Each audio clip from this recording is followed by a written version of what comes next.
Halo, halo, halo. Selamat pagi polo-poloku. Cuaca mendung, cerah ceria.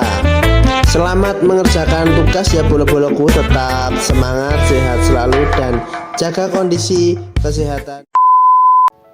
Lihat monyet itu. Dia beli pisang dan bayar pakai uang kertas. Sekarang, lihat monyet selanjutnya. Walaupun dia beli pisang juga, tapi dia bayar pakai scan kode kris dari handphone dia. Meskipun dengan cara dan alat yang berbeda, transaksi monyet-monyet tadi tetap saling terhubung dengan adanya sistem pembayaran. Secara sederhana, sistem pembayaran adalah mekanisme penyelenggaraan sistem pembayaran non-tunai oleh Bank Sentral.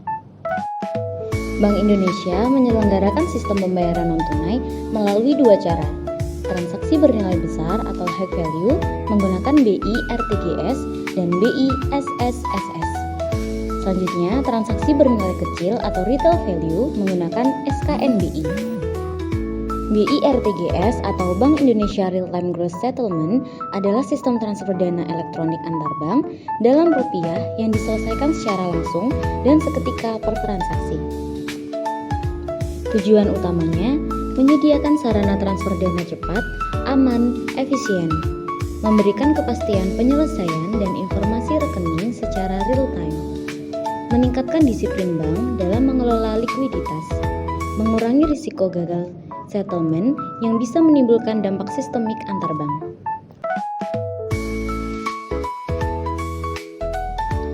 BI SSSS atau Bank Indonesia Scriptless Security Settlement System adalah sistem elektronik milik Bank Indonesia untuk mencatat, menata usahakan, dan menyelesaikan transaksi surat berharga tanpa menggunakan WarCard. Sistem ini terhubung langsung dengan BI RTGS sehingga mempermudah dan mempercepat proses settlement dan penatausahaan surat berharga antar peserta dan penyelenggara. SKNBI adalah sistem pembayaran untuk transaksi bernilai kecil yang memfasilitasi pertukaran WarCard atau data keuangan elektronik antar bank dan diselesaikan pada waktu tertentu. Transaksi yang dilakukan meliputi transfer debit menggunakan cek, biliet giro atau WarCard debit lainnya, transfer kredit melalui formulir isian yang dikirim secara elektronik antar bank dalam sistem SKNBI. Hai, pernahkah kamu membayangkan hidup tanpa uang? Alat tukar kecil ini adalah penemuan yang luar biasa yang memiliki perjalanan sejarah yang sangat panjang. Sebelum adanya uang, manusia itu mengandalkan sistem barter, yaitu pertukaran antar barang secara langsung. Bayangkan, kamu punya ubi tapi menginginkan ayam. Yang kamu harus lakukan yaitu mencari orang yang betul-betul mau ubi yang kamu tawarkan dan kebetulan mempunyai ayam untuk ditukar dengan ubi yang kamu miliki. Tapi sistem ini punya banyak kekurangan, yaitu barang tidak selalu seimbang nilainya dan tidak semua orang menginginkan barang yang kamu tawarkan.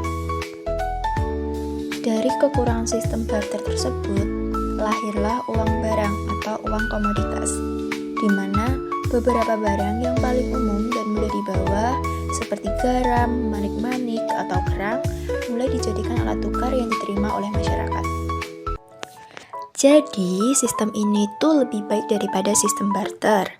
Namun, ada kekurangannya, yaitu barang-barangnya mudah rusak dan sulit dibawa dalam jumlah banyak, serta nilainya itu tidak selalu sama di berbagai tempat. Untuk mengatasi kekurangan uang komoditas, sampai akhirnya manusia itu menemukan benda berbahan dasar logam. Logam seperti emas dan perak itu tidak mudah rusak, mudah dibawa, dan bisa dibagi-bagi menjadi kepingan standar yang disebut dengan koin. Sekitar abad ke-7 sebelum Masehi, bangsa Lydia di wilayah yang sekarang menjadi Turki itu menciptakan koin pertama yang terstandarisasi dengan cap pemerintah. Inilah awal mula uang modern. Tetapi, untuk membawa uang koin dalam jumlah yang banyak itu berat dan beresiko tinggi untuk dipalsukan dengan logam campuran. Sejarah uang terus berlanjut hingga di Tiongkok pada masa dinasti Tang. Muncullah uang kertas pertama yang diberi nama Ziaozi. Kemudian para pedagang dapat menyimpan emas mereka di bank dan mendapatkan surat bukti simpanan yang bisa digunakan untuk bertransaksi. Surat inilah yang kemudian berkembang menjadi uang kertas yang kita gunakan saat ini. Karena teknologi terus berkembang, sekarang ini kita tidak hanya mempunyai uang fisik, tetapi juga uang digital, seperti kartu debit, e-wallet, QRIS, bahkan cryptocurrency. Semua ini adalah bukti bagaimana uang terus berevolusi untuk memudahkan kehidupan kita dalam hal bertukar nilai, bertransaksi, serta membangun peradaban yang lebih maju. Jadi, dapat kita pahami bahwasanya selembar uang di tangan kita ini adalah hasil dari ribuan tahun sejarah, dari sistem barter yang sulit hingga transaksi digital yang serba cepat. Dalam kehidupan modern seperti sekarang ini, yang apa-apa serba digital, uang memegang peran yang sangat penting. Uang bukan sekedar lembaran kertas ataupun logam. Uang merupakan alat pembayaran transaksi yang diakui secara luas oleh masyarakat. Secara sederhananya teman-teman, uang bisa dikatakan sebagai nyawanya kegiatan ekonomi.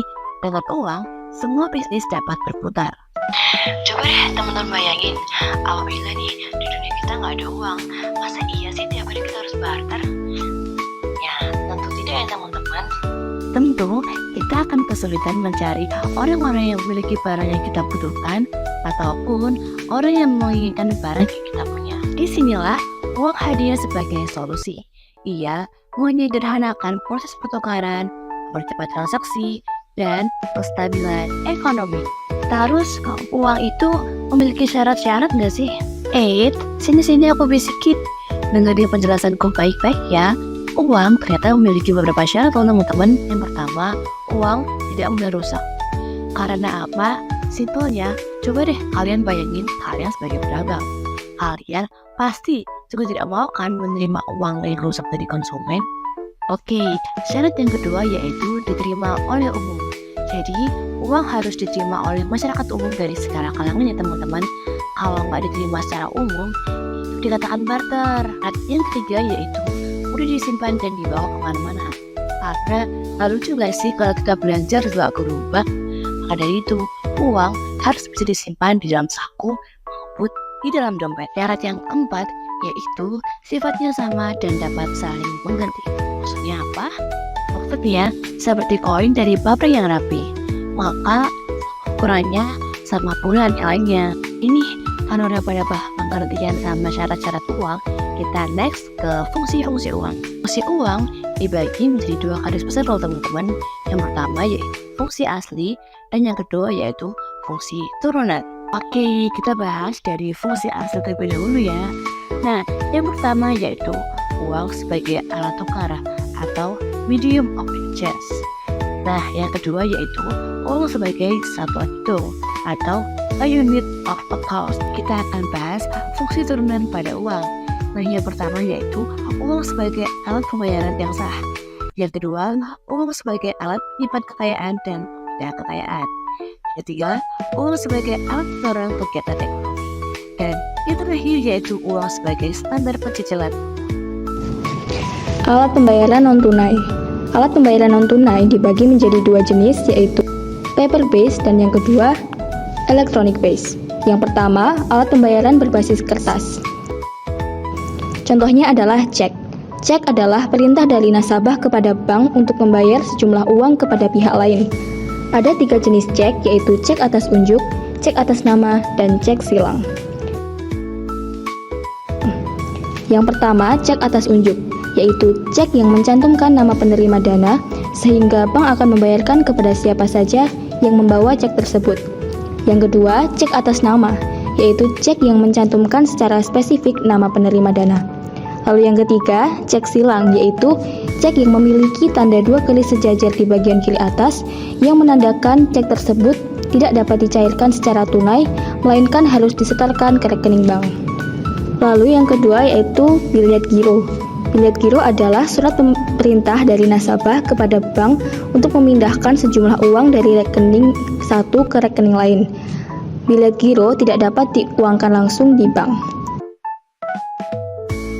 Lalu yang ketiga yaitu nota debit. Nota debit adalah surat yang digunakan bank untuk menagih uang kepada nasabah bank lain melalui proses clearing atau pengiriman surat.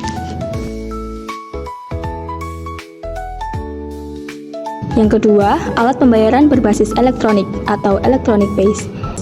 Contohnya adalah yang pertama, kartu kredit. Kartu kredit adalah alat pembayaran yang menggunakan dana pinjaman dari bank. Nasabah wajib membayar kembali sesuai waktu yang ditentukan dan akan dikenakan bunga atau denda jika terlambat.